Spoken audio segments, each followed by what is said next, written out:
ஈரான்ல திடுத்துப்புன்னு ஒரு நிலநடுக்கம் ஏற்பட்டிருக்கு. இந்த நிலநடுக்கத்துக்கு காரணம் அப்படிங்கிறது இயற்கையா இல்ல செயற்கையா, அணு ஆயுத சோதனையா அப்படிங்கிற கேள்வி. அந்த கேள்விக்கான பதில், லெபனானுடைய கதை முடிந்தது அப்படின்னு எழுதி இருக்கிறதுக்கு பின்னாடி ஏகப்பட்ட காரணங்கள் இருக்கு. மக்களுடைய அழுகுரல்கள், சொந்த வீடுகளை விட்டு ஓட வேண்டிய நிலை, இப்படி காசாவுக்கு அடுத்ததாக லெபனானை குறிவைத்திருக்கிறது இஸ்ரேல். என்ன காரணம்? ஏகப்பட்ட டீட்டெயில் உள்ளுக்குள்ள இருக்க போகுது. கத்தாரில் ஒரு பெரிய அட்டாக்கை நடத்தியிருக்காங்க. உலகத்தினுடைய 20% ஆயில் அப்படிங்கிறது எரிஞ்சு போச்சு அப்படிங்கிறாங்க. டீட்டெயில்டாக பேசுவோமா? வாங்க பார்க்கலாம் உறவுகளே. இது பிரசாத் சிக்னேச்சர். உங்களுடைய தொழில் சம்பந்தமான விளம்பரங்களை நமது சேனலில் ஒளிபரப்ப உங்களுக்கான அருமையான வாய்ப்பு. சென்னையோட மற்றொரு அடையாளம் M1 மொபைல் ஷோரூம். உலகத்தரம் வாய்ந்த மொபைல்களை உள்ளூர் சந்தையில் கம்மியான ரேட்டுக்கு, அதுவும் ஆஃபரோட கொடுக்குறாங்க. வாரண்டியோட கேரண்டியும் கன்ஃபார்ம். எல்லா டைப் ஆஃப் மொபைலும் இங்கே வாங்கலாம். ஆன்லைன்லேயும் இருக்குது, ஆஃப்லைன்லேயும் வாங்கிக்கலாம். தொடர்புக்கு 7305258665 இந்த நம்பருக்கு காண்டாக்ட் பண்ணுங்க. ஈரானில் நிலநடுக்கம் அப்படிங்கிறது ஏற்பட்டிருக்கு அப்படின்னு சொன்னேன். அது எப்படி அப்படின்னு கேட்டால், சாலையோரத்தில் இருந்த சரக்கு லாரிகளே குலுங்கி இருக்கு. லாரியினுடைய வெயிட்டை யோசிச்சு பாருங்க, அப்படிப்பட்ட லாரியே குலுங்கி இருக்கு. ரெண்டாவது, பூமியில தான் அங்கே நிலநடுக்கம் ஏற்பட்டிருக்கு. பட் மலைகளில் இருந்து பயங்கரமான புழுதி எப்படி கிளம்பும் அப்படின்னு அங்கே இருக்கக்கூடிய மக்கள் கொஸ்டின் ரைஸ் பண்ணுறாங்க. மலையிலிருந்து எப்படி புழுதி கிளம்பும், அதுவும் உயரமான மலையில் இருந்து அப்படிங்கிற அந்த கேள்விக்கான பதில் என்ன அப்படின்னு கேட்டால், அது அணு ஆயுத சோதனையாக இருக்குமோ? ஏன்னா ஈரான் ஃபுல்லாகவே மலை தான். அப்போ மவுண்டைனுக்குள்ளே இவங்க ஏதோ ஒரு டெஸ்ட் பண்ணியிருக்கலாம் அப்படின்னு சொல்லப்படுது. அது தொடர்பான வீடியோ காட்சிகளும் ரிலீஸ் ஆயிருக்கு.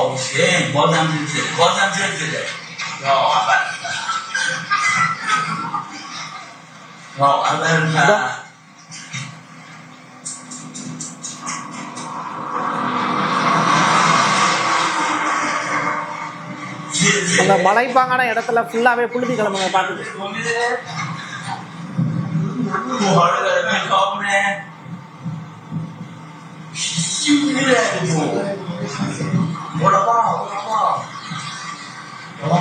இதற்கு வாய்ப்பே இல்லை அப்படிங்கிறாங்க. இவ்வளோ பெரிய ஈவெண்ட்டு அங்கே நடந்திருக்கு ஈரான்ல. குவைத்து சமீப நாட்களா ஹிஸ்புல்லாவுடன் தொடர்புடைய 2வது பயங்கரவாத குழுவை கைது பண்ணியிருக்காங்க. அப்படின்னா என்ன, ஏற்கனவே ஒரு குழுவை கைது பண்ணிட்டாங்கிற தகவல். குவைத்துக்குள்ள தாக்குதலை நடத்த திட்டமிட்டு வந்ததாக அந்த செய்திகள் பரவுது. வளைகுடா அண்டை நாடுகளை குறிவைத்து ஈரான் ஆட்சியின் ஆதரவுடன் நடத்தப்படக்கூடிய பரந்த அளவிலான பயங்கரவாத நடவடிக்கையின் ஒரு பகுதி அப்படின்னு இதை அதிகாரிகள் சொல்றாங்க. இது எந்த வகையில ஏற்புடையது அப்படின்னு தெரியல. தொடர்ச்சியாக ஹிஸ்புல்லாவை சார்ந்த நபர்களை கைது செய்யக்கூடிய படலம் அப்படிங்கிறது அடங்கியிருக்கு. ஆனா அவங்க லெபனானுடைய குடிமக்கள் அப்படிங்கிறது இன்னொரு புறம். ட்ரம்ப் சொல்லியிருக்கக்கூடிய விஷயம், ஐயா அவன் பொய் சொல்லிட்டான், என்கிட்ட மெதுவாக தான் அடிப்பேன் அப்படின்னு சொன்னான், ஆனா இவ்வளவு பெரிய தாக்குதல் அவன் நடத்துவான் அப்படின்னு எதிர்பார்க்கவே இல்லை அப்படிங்கிற ஸ்டேட்மெண்ட்டை சொல்லியிருக்காரு. நெதன்யாகு என்னிடம் தான் கடுமையான தாக்குதல் நடத்துவேன் அப்படின்னு சொல்லலப்பா, சொல்லலையே, இல்லாட்டி இவ்வளவு பெரிய பிரச்சனை வரும்னு எனக்கு தெரியாது. அதுவும் இப்ப ட்ரம்ப் என்ன சொல்றாரு, ஓவர் நைட்ல ஈரான்ல இருக்கக்கூடிய உலகின் மிகப்பெரிய எரிவாயு வயலை தாக்கியதற்காக இஸ்ரேலையும் அவர் கடுமையான வார்த்தைகளை பயன்படுத்தி திட்டுறாரு. இது தொடர்பாக அவருடைய ட்ரூ சோஷியல் பக்கத்தில் அவர் எழுதியிருக்கக்கூடிய வார்த்தைகளை நீங்கள் படித்து பார்த்தீங்கன்னா தெரியும்.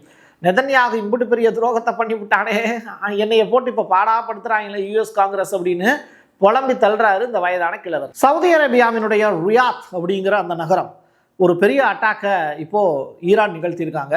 இதில் பாலிஸ்டிக் ஏவுகணைகளை வச்சு அந்த தாக்குதல் நடத்தப்பட்டிருக்கிறதா செய்திகள் ரிலீஸ் ஆகுது. அதுவும் 4 பாலிஸ்டிக் ஏவுகணைகளை வச்சு அட்டாக் பண்ணியிருக்காங்களாம். சவுதியினுடைய குடிமை பாதுகாப்பு அமைப்பு இதனை உறுதியும் படுத்தியிருக்கு.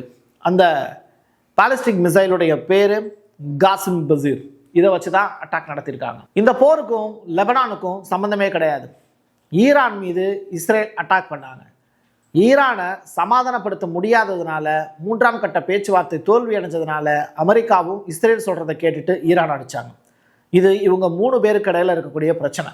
பட் இஸ்ரேல் ஈரானை தாண்டி லெபனானில் இருக்கக்கூடிய பொதுமக்களை அட்டாக் பண்ணுறது எந்த வகையில் நியாயம்னு ஐக்கிய நாடுகள் சபை இன்ன வரைக்கும் கேட்கவே இல்லை. உலகத்தில் ஐக்கிய நாடுகள் சபைங்கிறது எதற்காக இருக்குது அப்படிங்கிற கொஸ்டினை நீங்கள் கொஞ்சம் யோசிச்சு பாருங்கள். லெபனானில் 200க்கும் மேற்பட்ட குழந்தைகளை கொண்டிருக்காங்க. 1000க்கும் மேற்பட்ட பொதுமக்கள் இறந்து போயிருக்காங்க. இது என்ன வகையான நியாயம்? நம்ம வீடுகளில் யாராவது ஒருத்தன் தெரியாதவன் திருட்டுத்தனமாக உள்ள நுழைஞ்சிட்டான்னாலே இங்கே பெரிய அளவிலான பிரச்சனைகளை ஏற்படுத்துகிறோம். ரைட்டா? ஆனால் லெபனானில் மக்கள் கொத்து கொத்தாக கொலை செய்யப்படுறாங்க. இவ்வளவு பெரிய ப்ராப்ளம்ஸ் இருக்குது. பட் ஐக்கிய நாடுகள் சபை அமைதியாக இருக்கிறதுக்கான காரணம் என்ன? இதை கேட்டோம் அப்படின்னா நீங்கள் என்ன ஈரானுக்கு ஆதரவா, நீங்கள் என்ன அமெரிக்காவுக்கு எதிரானவங்களா? இந்த கேள்விகள்லாம் தேவையில்லாதது. தொடர்ச்சியாக பாருங்கள் லெபனானில் இருக்கக்கூடிய நிலைமையை. நான் ஒரு காட்சி காண்பிக்கிறேன், நீங்கள் பார்த்தீங்கன்னா உண்மையிலே ஷாக் ஆகிடுவீங்க. சம்பந்தமே இல்லாமல் ஒரு நாட்டின் மீது இஸ்ரேல் நடத்தக்கூடிய இந்த சரியாக சொல்லணும் அப்படின்னா இதெல்லாம் வன்புணர்வு தாக்குதல் தான். இதற்காக இஸ்ரேல் பயங்கரமாக கண்டிக்கப்படணும், தண்டிக்கப்படணும். அதை செய்கிறது யார்? அந்த கட்டடத்தினுடைய காட்சிகளை பாருங்க. This morning, people here in central Beirut woke up to one of the largest explosions of the war so far. It felled an apartment block Israel says had been used by Hezbollah. கொஞ்சம் கூட ஈவு இறக்கமே இல்லாமல் குழந்தைங்கள்லாம் அந்த குடியிருப்பில் இருக்காங்க. அந்த ஒட்டுமொத்த கட்டடமும் அப்படியே இடிஞ்சு விழுந்திருக்கு. இதுக்கு பின்னாடி இஸ்ரேல் அப்படிங்கிற அந்த ஒற்றை தீவிரவாத கும்பல் மட்டும்தான் இருக்காங்க, வேற யாருமே கிடையாது. உலகத்திற்கு ஆபத்தானவர்கள் யூதர்கள். இப்போ இந்த இமேஜஸில் 3 இமேஜ் இருக்குது. இதில் 2 இமேஜ் எனக்கு ஒரே மாதிரி தெரியுது. இதில் எது குரங்கு அப்படின்னு எனக்கு தெரில. ட்ரம்ப் அமெரிக்காவை கொன்றுவிட்டார் அப்படிங்கிற ஸ்டேட்மெண்ட்டு, அது ஏற்கனவே மரணப்படுக்கையில் இருந்தது அப்படிங்கிற ஸ்டேட்மெண்ட்டு.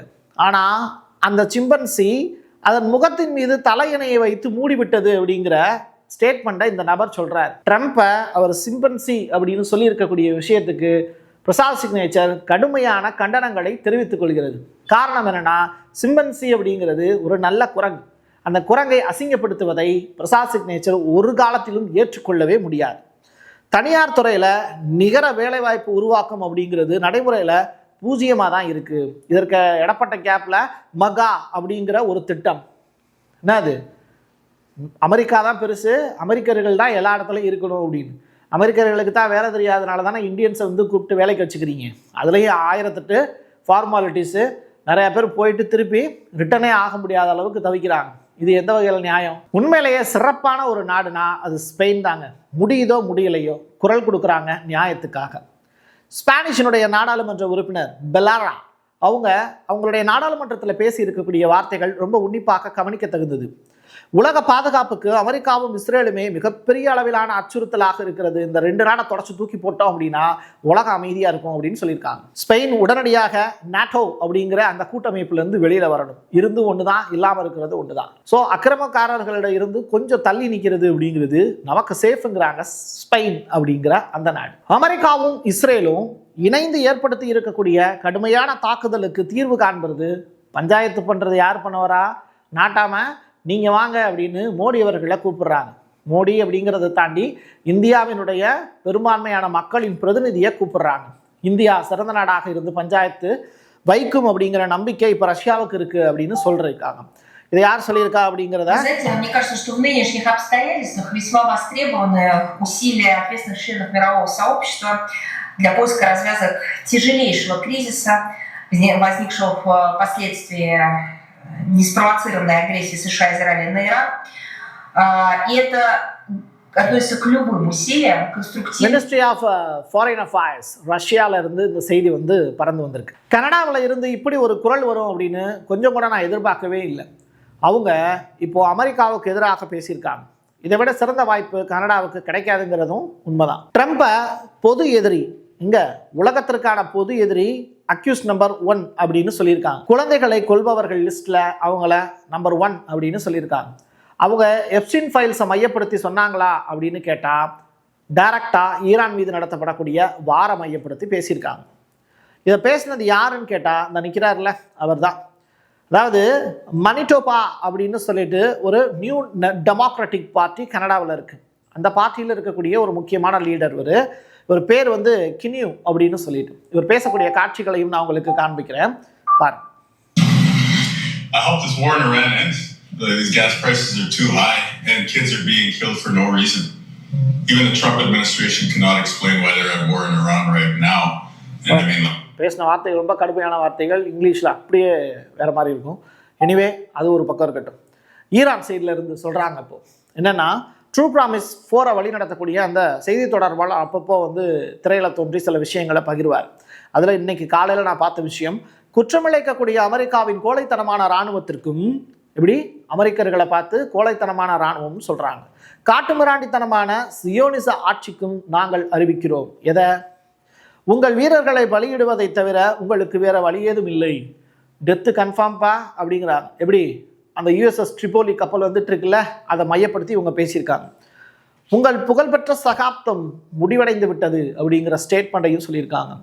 இந்த பிராந்தியத்திலிருந்து வெளியேறி விடுங்கள், இல்லைன்னா மரணத்தையே நீங்கள் தேர்ந்தெடுப்பீர்கள் அப்படிங்கிற ஸ்டேட்மெண்ட்டை சொல்லியிருக்காங்க. சொன்ன வார்த்தை மாறாமல் அப்படியே சொல்லிட்டேன். எது சிறந்தது, எது சரி, எது தப்பு அப்படிங்கிறத தாண்டி மக்களுக்கு ஒரு செய்தி, அந்த செய்திக்குள்ளே இருக்கக்கூடிய மூன்றாவது கோணம், இதை தெரியப்படுத்தணும் அப்படிங்கிறதுக்காக தான் பிரசாத் சிக்னேச்சர் ஆரம்பிக்கப்பட்டது. அதனுடைய இலக்கை நோக்கி நாங்கள் பயணிச்சுக்கிட்டு இருக்கோம். எங்களுக்கு உதவி செய்யணும் அப்படின்னு நினச்சிங்கன்னா டிஸ்கிரிப்ஷனில் சில வார்த்தைகள் இருக்குது, அதை படித்து பாருங்கள். முடிந்தால் உதவுங்கள். என் கையெழுத்து என் மக்களுக்கானது உறவுகளே. மீண்டும் ஒரு பதிவில் சந்திக்கலாம். நன்றி, வணக்கம். உங்களுடைய தொழில் சம்பந்தமான விளம்பரங்களை நமது சேனலில் ஒளிபரப்ப உங்களுக்கான அருமையான வாய்ப்பு. சென்னையோட மற்றொரு அடையாளம் M1 மொபைல் ஷோரூம். உலகத்தரம் வாய்ந்த மொபைல்களை உள்ளூர் சந்தையில் கம்மியான ரேட்டுக்கு, அதுவும் ஆஃபரோடு கொடுக்குறாங்க. வாரண்டியோட கேரண்டியும் கன்ஃபார்ம். எல்லா டைப் ஆஃப் மொபைலும் இங்கே வாங்கலாம். ஆன்லைன்லேயும் இருக்குது, ஆஃப்லைன்லேயும் வாங்கிக்கலாம். தொடர்புக்கு 7305258665 இந்த நம்பருக்கு காண்டாக்ட் பண்ணுங்க. Prasad signature media broadcasting private limited. நீங்க நியூஸ் ரீடரா மாறணுமா, கண்டென்ட் கிரியேட்டரா உருவாகணுமா, சேட்டலைட் சேனல்ல ரிப்போர்ட்டரா வேலை பார்க்கணுமா, டாக்குமெண்ட்ரி மேக்கிங்ல இருந்து ஜேர்னலிசம் பற்றிய முழுமையான பயிற்சி பெற உங்களுக்கான அருமையான வாய்ப்பு. எங்களை தேடி வாங்க. ஆன்லைன் மற்றும் நேரடி பயிற்சி வகுப்புகளும் சர்டிபிகேட் கோர்ஸாவே கத்துத்தரும். மீடியா துறையில் 10 ஆண்டுகளுக்கு மேல அனுபவம் உள்ளவர்கள் பயிற்சி கொடுப்பார்கள். வாய்ஸ் ஓவர் தொடங்கி வாய்ஸ்லெஸ் பீப்புளுக்காக உங்களை சிறந்த ஜேர்னலிஸ்டா உருவாக்க வேண்டியது எங்களோட பொறுப்பு. ஸ்கூல்ஸ் அண்ட் காலேஜஸ்ல ஜூனியர் ஜேர்னலிஸ்ட்ங்கிற பேர்ல ஒர்க் ஷாப்பும் கண்டக்ட் பண்ணி கொடுக்கிறோம். மோட்டிவேஷனல் ஸ்பீக்கரா கடந்த 15 ஆண்டுகளா கல்வி நிறுவனங்களுக்கு நிகழ்ச்சிகளும் நடத்தி தரோம். தொடர்புக்கு 9944790333 94493594 prasad signature@gmail.com.